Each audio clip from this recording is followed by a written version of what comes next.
भाजपने 2 याद्या जाहीर केल्या, मात्र यामध्ये सातारचे खासदार उदयनराजे भोसले यांचं नाव याच्यामध्ये जाहीर केलेलं नाही। त्यामुळं साताऱ्यात काल रात्री तणाव पाहायला मिळाला होता। जिल्हाध्यक्ष धैर्यशील कदम यांना जाब विचारला गेला आणि त्यानंतर आता इथं पदाधिकारी, मराठा आंदोलक हे एकत्र जमलेले आहेत। भाजपचे नेते आता राजीनामा देण्याच्या तयारीत आहेत। शिवतीर्थावर हे सगळी मंडळी जमलेली आहेत। आपण या सगळ्यांकडून जाणून घेणार आहोत। काय सांगाल तुम्ही? आज साताऱ्याचे राजे यांना लोकसभेचं तिकीट मिळालं नाही, यापेक्षा मला हे निश्चित सांगायला आवडेल की या साताऱ्यातून, याच राजधानीतून दिल्लीचं तख्त हलायचं, या साताऱ्यातून दिल्लीला आदेश जायचे, तर आता दिल्लीतून साताऱ्याला आदेश यायचे आम्ही काय वाट बघणार नाही, हे या पंतनीती करणाऱ्या सगळ्या राजकारण्यांनी ध्यानात घ्यावं।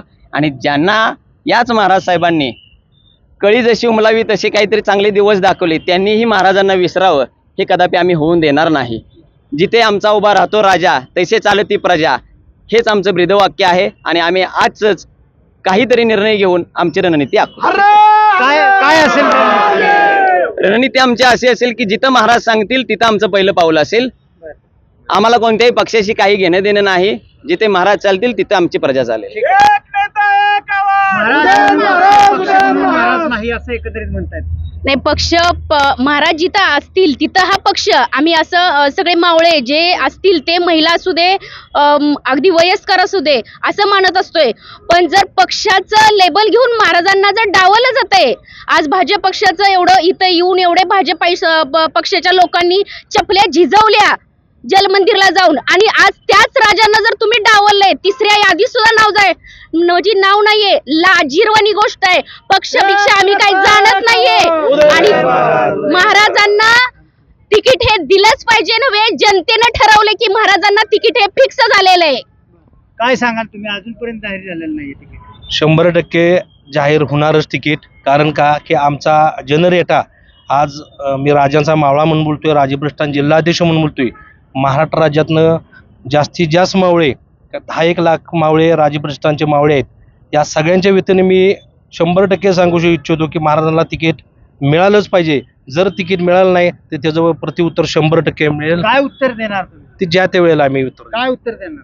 समाजाच्या भावना अतिशय तीव्र आहेत। ज्या पद्धतीनं छत्रपतींना वागणूक दिली जात आहे, त्या पद्धतीनं अख्ख्या महाराष्ट्रातला सर्व समाज 18 पगड जातींचा पेटून उठलेला आहे।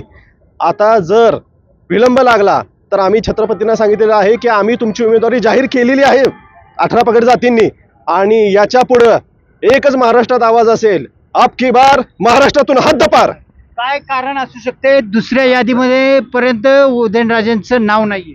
आता परिस्थिती अशी आहे, कार्यकर्ते एवढे तापलेले आहेत, एवढे संतापलेले आहेत की प्रत्येकाचं म्हणणं एकच आहे, नको नेता, नको आम्हाला पक्ष, राजे तुम्ही राहा पक्ष, आम्ही तुमच्या मागे आहे, अशा पद्धतीचं एक वातावरण आहे। निश्चितपणानं त्याचा भाजपनं विचार करावा आणि त्यांच्या मित्रपक्षांनी विचार करावा, कारण महाराजांना जर डावललं त्याचे परिणाम संपूर्ण महाराष्ट्रातल्याच नव्हे तर भारतातल्या मतदारसंघावर भाजपला दिसून येते। छत्रपतींना तिकीट डावलणं हे कितपत किती महागात पडू शकतं भाजपला? तुम्ही मगाशी पण त्या पद्धतीने तिकीट तर डावलूच शकत नाहीत कोण, पण ही जी हेवलना चालली की उशीर करायचा चालला आहे, पहिल्या यादीत महाराजांचं नाव पाहिजे ते होत नाही, म्हणजे याच्या पाठीमागं काहीतरी राजकीय खेळे असू शकते की ज्यांना खांद्यावर घेतलं त्याच कानामध्ये जर हे करायचा प्रयत्न करत असतील तर त्यांना पण माहिती पाहिजे की तुम्हाला टाचे खाली घ्यायला लय वेळ लागणार नाही, कार्यकर्तेच घेतील, महाराजांचे सेवक घेतील। कारण की महाराजांनी आज देश घडवला आहे आणि देश घडवणाऱ्याला 13व्या वंशजाला शिकवायची गरज नाही कुणाला काय करायचे।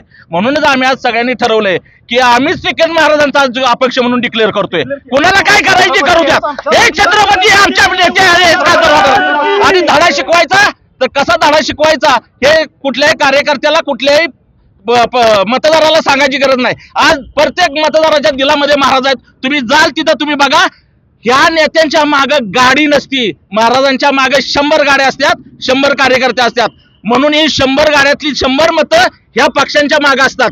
ही यांच्या अजून पण लक्षात येत नसेल ना, तर यापूर्वी महाराजांनी 3 महिन्यात राजीनामा दिला होता, 3 महिन्यात राजीनामा देऊन परत खासदारकीला उभे राहिले होते, हरण्याची पर्वा केली नव्हती। तुमच्यामुळे हारले, त्यांच्यामुळे नव्हते हारले। पण आज सुद्धा सांगतो, ज्यांनी पण राज्य काटकारस्थान करत असतील त्यांनी त्वरित थांबवावीत, नाहीतर ह्याचा महाराष्ट्रभर उद्रेक झाल्याशिवाय राहणार नाही। तो उद्रेक आम्ही मतदानातून करून दाखवू. आम्हाला बाकीची गोष्ट करायची वेळ लागणार नाही. महाराज 5 वर्षापूर्वी जेव्हा बीजेपीमध्ये आले तेव्हा बीजेपी हा पक्ष साताऱ्यात लोक वळखायला लागली. आता बीजेपीला कोण वळखत होतं? उदयन महाराज आहेत म्हणून बीजेपी पक्ष आहे. एक लक्षात ठेवा, जर उदयन महाराजाला डावललं तर बीजेपी पक्ष सातारा जिल्ह्यातून हद्दपार होईल. उदयन महाराज की छत्रपती अखंड हिंदुस्थानचे कैवारी आपले छत्रपती शिवाजी महाराज यांचे वंशज आपले उदयन महाराज यांचं तिकीट कापण्याचा जो प्रयत्न किंवा महाराजांना जे खिंडीत अडवण्याचा प्रयत्न झालेला आहे, इतिहासाची पानं पलटून सगळ्यांनी साक्ष बघावी. खिंडीत घोडं महाराजांना कधीही अडवू नये. त्या बाबतीत आम्ही एकच सांगू शकतो, महाराजांनी फक्त आम्हाला साथ द्यावी. म्यानातल्या तलवारी अजून गंजल्या नाहीत आणि हे मावळे महाराजांची साथ आल्याशिवाय खिंड लढवणं सोडणार नाहीत. त्यामुळे बीजेपीने किंवा पक्षांनी, कोणत्याही पक्षांनी महाराजांना खिंडीत अडवण्याचा प्रयत्न करू नये. याचं त्यांना पूर्ण महाराष्ट्रात नाही तर पूर्ण भारतामध्ये त्यांना त्याचं भोगावं लागेल. आज दिल्लीचे ही तख्त राखतो महाराष्ट्र माझा. छत्रपती उदयन महाराज नव्हे तर आज 13वे वंशज. आज जर छत्रपतीचा गादीचा वारसा जर बघितला तर उभ्या महाराष्ट्रात नव्हे, अखंड हिंदुत्वाच्या ह्याच्यात आहे, हिंदुस्थानात आहे. आज जर ठरवलं त्यांना आमचा कार्यक्रम करायचा तर आम्ही उभ्या महाराष्ट्रात बीजेपीचा कार्यक्रम होईल एवढं त्यांना लक्षात ठेवावं.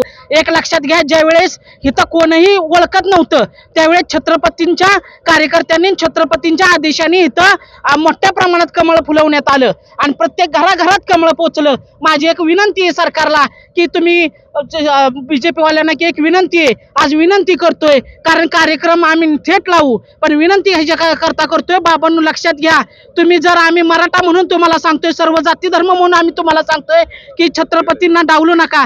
छत्रपती उदयन महाराजांना जर डावललं तर ह्याचा परिणाम उभ्या महाराष्ट्रात तुम्हाला पाहायला मिळतोय, एवढंच मी सांगतो. निश्चितच अशा संतप्त प्रतिक्रिया आता या संपूर्ण परिसरामध्ये पाहायला मिळत आहेत आणि त्यामुळं आता वरिष्ठ भाजपची नेते मंडळी ही नेमका काय निर्णय घेणार याकडे सगळ्यांचं लक्ष लागून राहिलेलं आहे. राहुल तपासे, एबीपी माझा, शिवतीर्थ, सातारा. उदयन महाराज की एबीपी माझा, उघडा डोळे बघा नीट.